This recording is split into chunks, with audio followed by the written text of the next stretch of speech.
следно доаѓа софтверот што работи над оперативниот систем, а тоа е браузерот, така и најголем дел користите Chrome.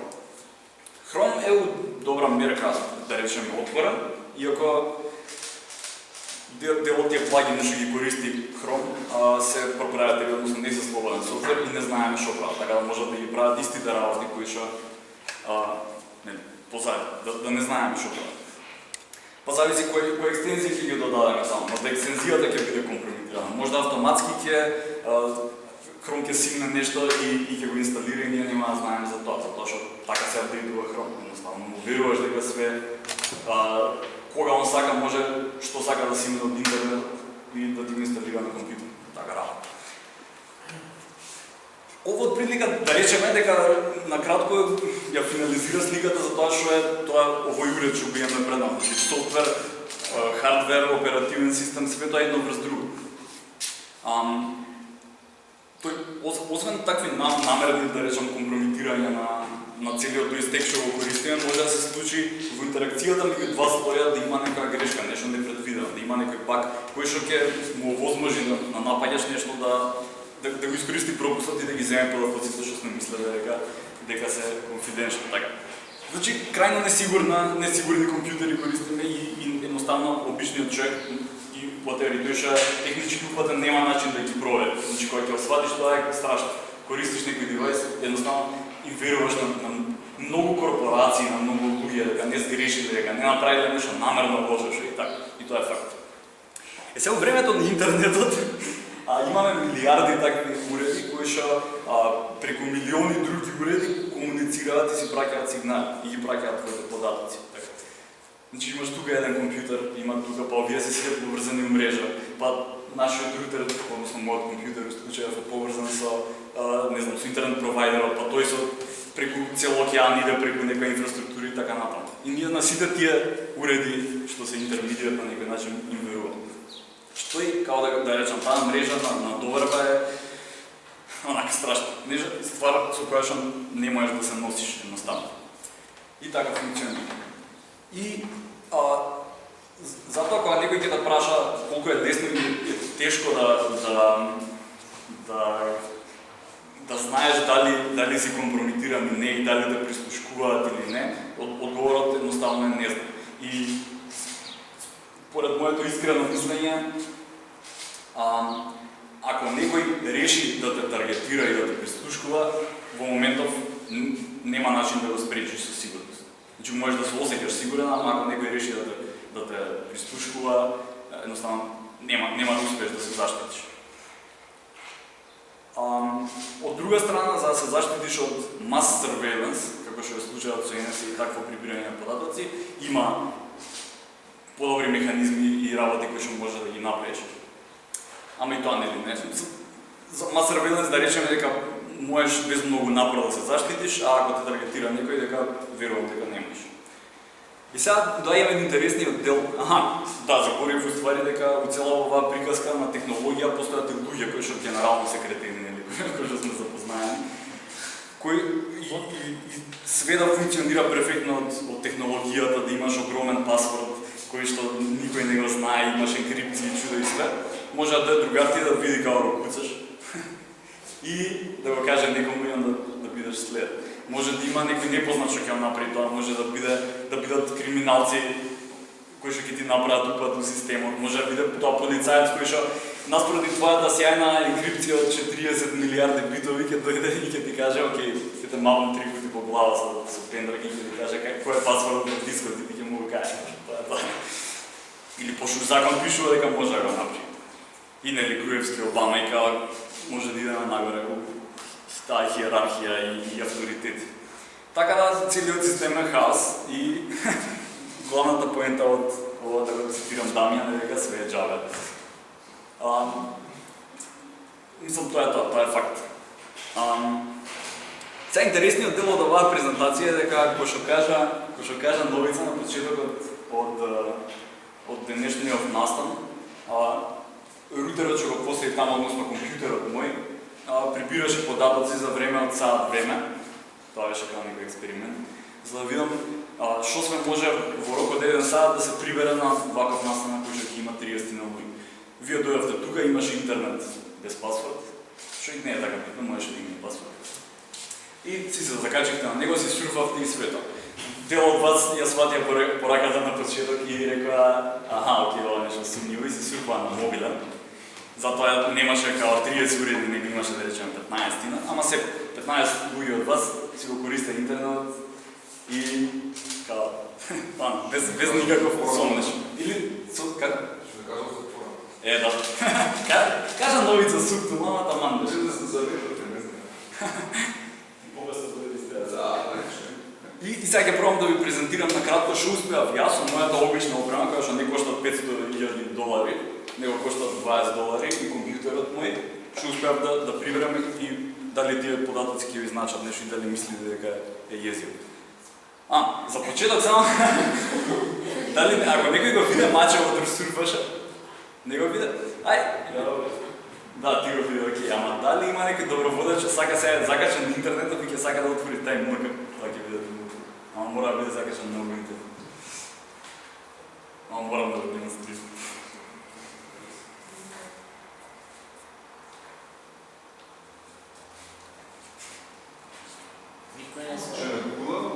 Како тај мрк? Интернетот е интернет правен, не Google знам. мачал? Како? Google. На Google е мачал? Да. Можеш да ги покажеш на себе. Чудно е да Google ме изненади. Сегде. Акаунтот на... Така, Google ги е мачат стара, добре си на Google. До Google, акаунтот, све е да, ако отворите тај мък исто да ќе се деси, има и ще така. Мачата е интернет. Што се случува врка?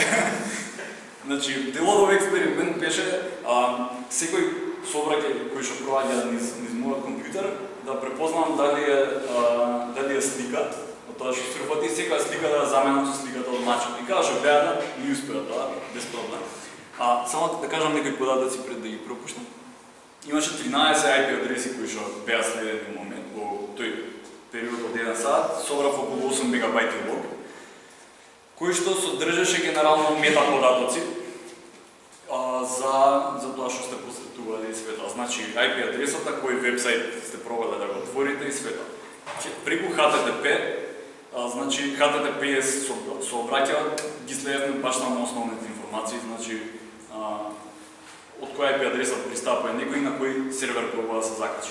Че знам само дека некој конкретен пробал да иде на Facebook и тоа е све што знам. Идејата беше тоа што не ни успеат на сите што можеме да ги украдеме пасвордите од Facebook и од што било.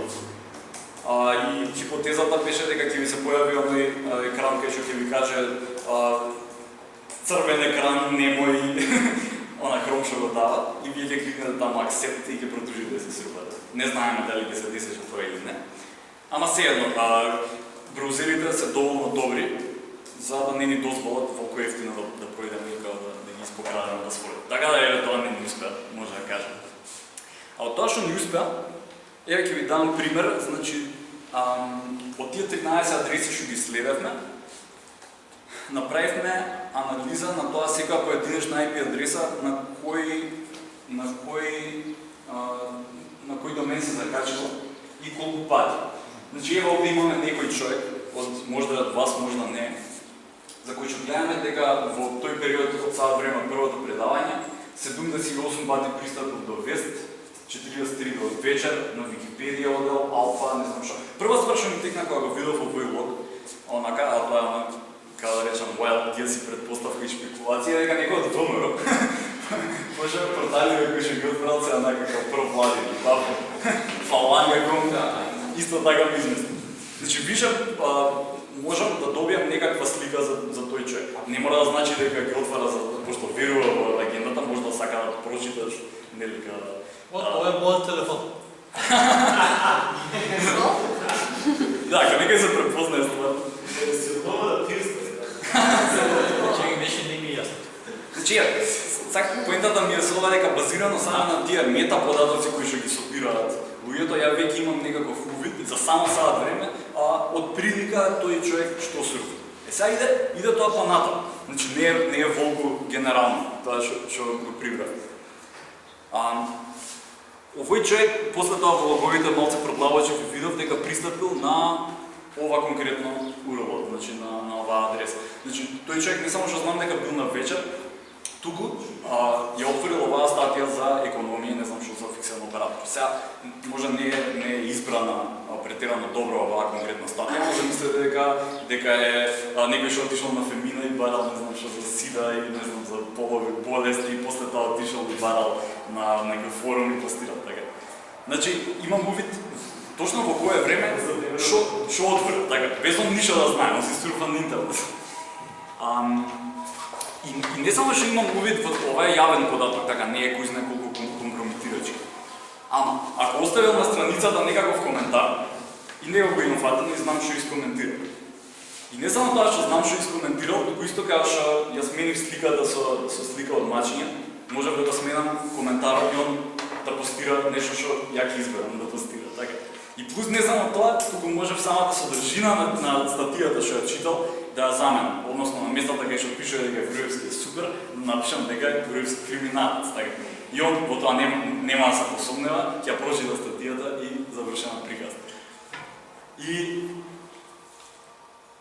да, добрите вести во оваа приказка се дека HTTP се обраќа, односно кој ќе отвориш браузерот на некоја страна кој ќе ти каже на катанчето зелено или не знам што све безбеден си, дека функционира и дека вас во ситуација ве заштити да не ви украдеме Facebook, паспортите и свето.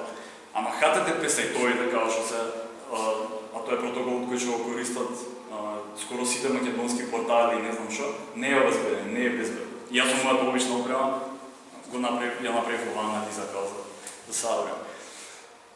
Така да тоа беше, ова ќе биде последното предавање за денес, само да ве остави со некакво чувство лошо. За тоа дека едноставно една поента што може да извлече да не биде све џабе е да почне да користите секој пат HTTPS и да бидете многу внимателни на сајтови кои што не го прават тоа. Ова е само едно мало делче од целиот тој хардвер и софтвер и интернет што ќе го користите, ама ето, baby steps.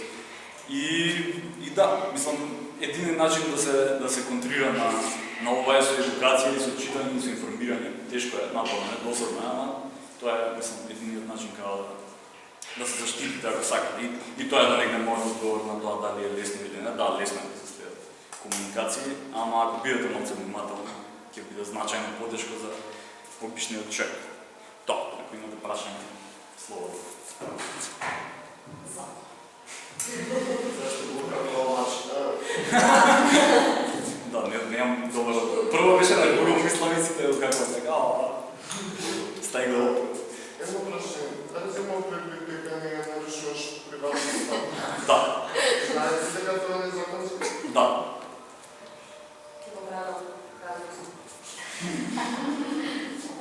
Да, па немаш да има поента иначе. Да, мислам, ова е од да, мислам, кога се прават вакви експерименти, другар ми психолог ми кажа дека има експерименти кои што едноставно не можеш да им кажеш однапред на луѓето дека учествуваат, иначе ги пореметиш резултатите. Ама тоа го прават, како? Тоа сега дупло слепа студија. Луѓето, ти знаеш дека што од експеримент, ама ти што имаш експериментот не знам. Тоа крај ќе ми кажа, тоа се double blind study. Да беше double blind, најверојатно врз мене некој сега ќе правеше експеримент, може треба да ми каже ако прави новица, не знам. Али да, обичен blind и седно, тие истражувања во психологија обично бараат консент од некоја етичка група и света, нешто што не постои во Македонија, нешто што немав намера да се замарам да го правам, така да го прекршив законот, така некој ме тужи. Тоа е тоа. Ќе идам на картата. Да, ја тоа што може да го кажам во својот бране, кај ќе ги избришам продуците и нема да искочат надвор од оваа камера што ме снимам.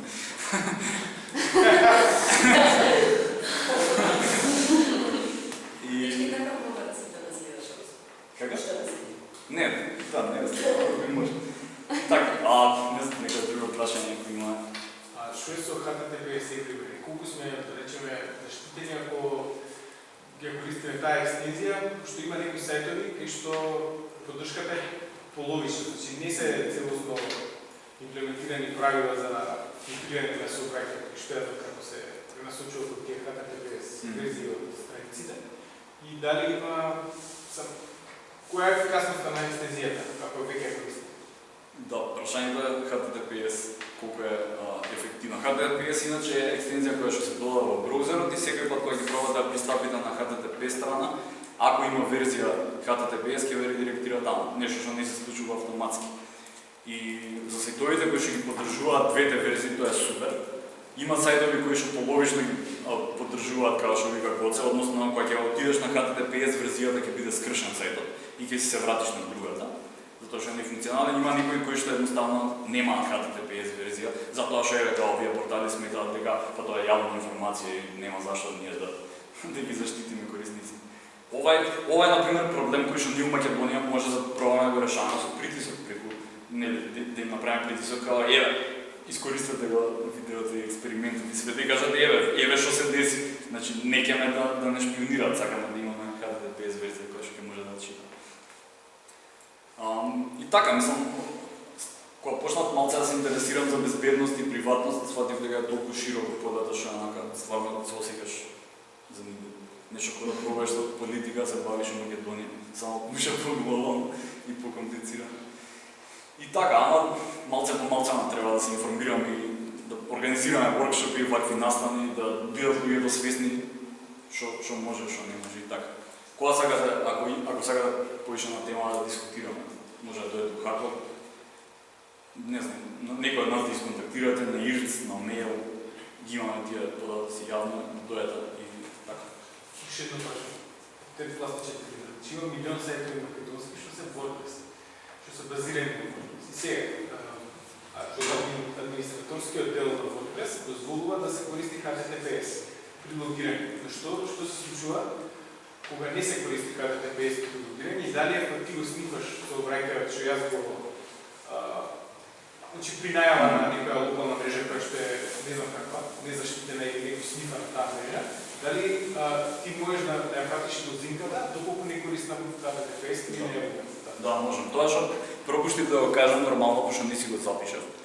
Овде че дека четврта ствар што би можел да направам, ако некој од вас е логиран на некој од овие сајтови, предпоставка дека имаат акаунти за логирање, дека ја можам да го соберам тоа куќи што го викаат, некоја шифра со која се идентификувате, да ја украдам и ја да ве имперсонирам, да си едноставно си ја паснам во браузерот и да глумам дека сум вас. И све што може би да правите и ја да го правам. Така да дури да не се логираш во моментот кога те фатиш. Да, и да не ја фатам самата лозинка. Тоа е пострашно затоа што обично луѓе иста лозинка користат на повеќе сервиси, па ќе се логирам на 300 ствари, ама ако не е тоа случај и не ја фатам самата лозинка, онда може да украдам сесија.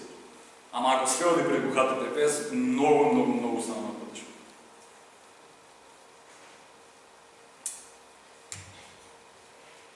Зависи секој има алатки начин. Да, окей. Намерно сакам да го оставам на таа нота дека едноставно дека е страшно и треба да ви е битно и треба да истражувате. Не постои презентација и воркшоп што ќе ве научи било кој што ќе ве заштити, едноставно е секојдневна некоја битка за учење и све тоа. Полесно е кога си технички образовани, те интересира, полесно е се уклопиш во жаргонот. Потешко е кога студираш на правен, например, и однад ништо не ти е познато од тоа, ама тоа е тоа. Постојат кредибилни организации кои што даваат препораки за секојдневна употреба на нешто на интернет. Што треба да се направи, значи клиенти на пример користат WhatsApp или Viber, што размислите да могат да инсталирате HTTPS или да мислите таа екстензија или за Chrome за Firefox. Значи би много Да не ствари за интернет експлорер, дали? Значи би много треба да тестираме.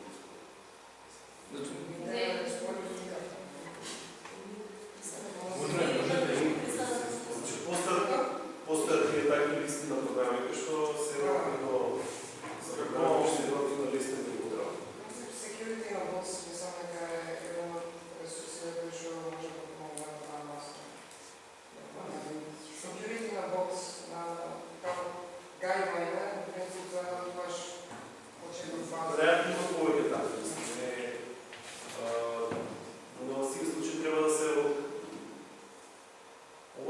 цела дебата за безбедност при комуникација е откажување од обложност. Затоа што, например, апликацијата која е што моментално е, не знам, главна безбедност, кажем, најизвикана.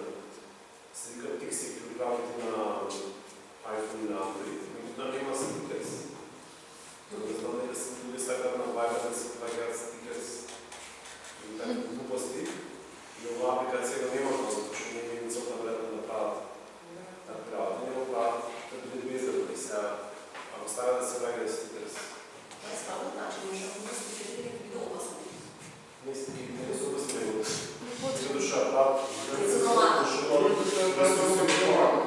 уживам дискусија тоа да имате се покери глупости, zato što ќе речем.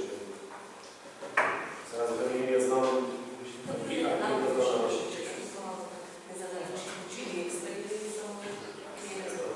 не станам од глупости, не искам да тоа е фокус на програмерите, да направат безбедно да биде, но да направат идеално со стикери и анимации.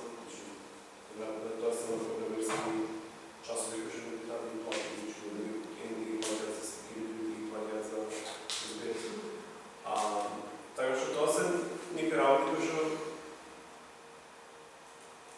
се на лично услуга не треба да што е информации, како голем дел од програмистите, например, остава се много што се записува истушувањето, се префрлиле на